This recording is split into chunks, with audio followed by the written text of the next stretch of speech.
Bonjour.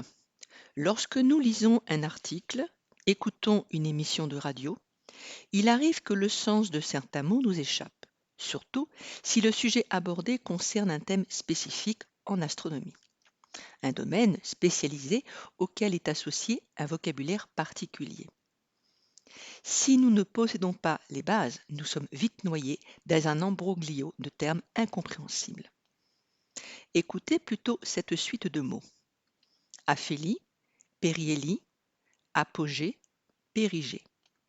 Ces termes sont d'origine grecque que l'on retrouve régulièrement dans les revues d'astronomie, mais qui restent souvent obscurs pour les non-initiés.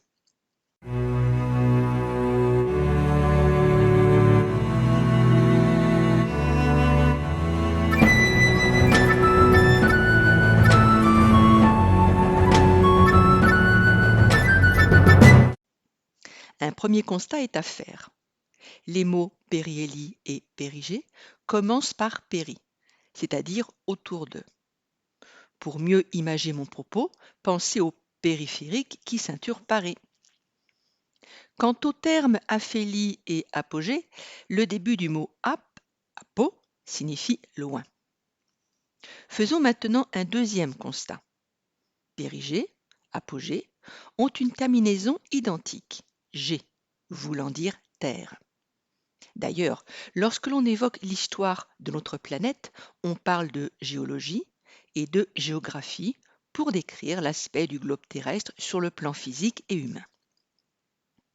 Pour aphélie et périhélie, la fin se termine par hélie, du grec hélios, signifiant soleil.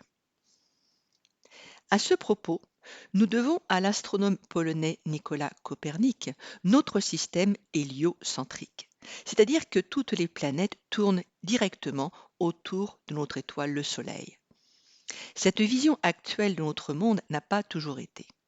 Jusqu'au XVIe siècle, le système de Ptolémée, dit géocentrique, plaçait la Terre au centre du monde. Voici deux nouveaux termes où l'on retrouve le Soleil héliocentrique et la Terre géocentrique.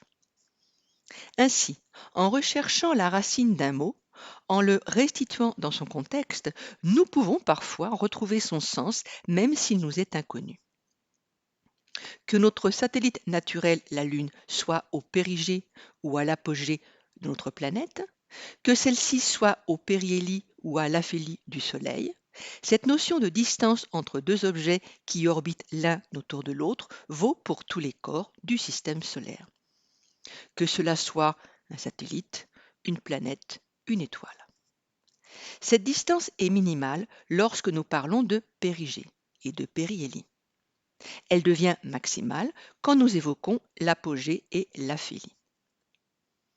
L'observation et le calcul permettent de définir le mouvement des corps célestes, la forme de leur orbite, leur vitesse de déplacement, le temps qu'ils mettent pour accomplir une révolution autour de notre corps.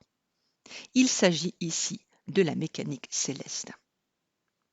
Depuis Johann Kepler au XVIIe siècle, nous savons que l'orbite des planètes, des satellites, ont la forme d'une ellipse et donc que la distance entre ces corps peut varier. Mais pourquoi ?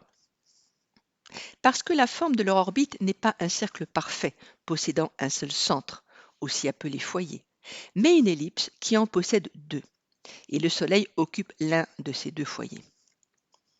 Si vous voulez dessiner une ellipse, plantez deux clous sur une planche, distants de 5 cm, nouez une ficelle et placez-la autour des clous. Prenez un crayon, posez la pointe sur la planche entre les deux clous et tendez la ficelle. Elle vous servira de guide pour dessiner une ellipse. Vous obtenez en fait la forme d'un ballon de rugby. Si l'on remplace un des clous par le Soleil, que nous faisons rouler une bille représentant une planète sur la trajectoire du tracé de crayon, en imaginant que c'est son orbite, nous nous apercevons tout au long du parcours qu'elle se rapproche et s'éloigne de notre étoile. Cette fluctuation a pour origine une perturbation gravitationnelle engendrée par le Soleil, les planètes et leurs satellites naturels. Elle peut être plus ou moins importante selon la masse et la distance mutuelle des corps célestes mis en jeu. Ainsi, plus un corps est massif et proche, plus sera grande la perturbation gravitationnelle. Vous voilà donc initié maintenant pour vos prochaines lectures en astronomie.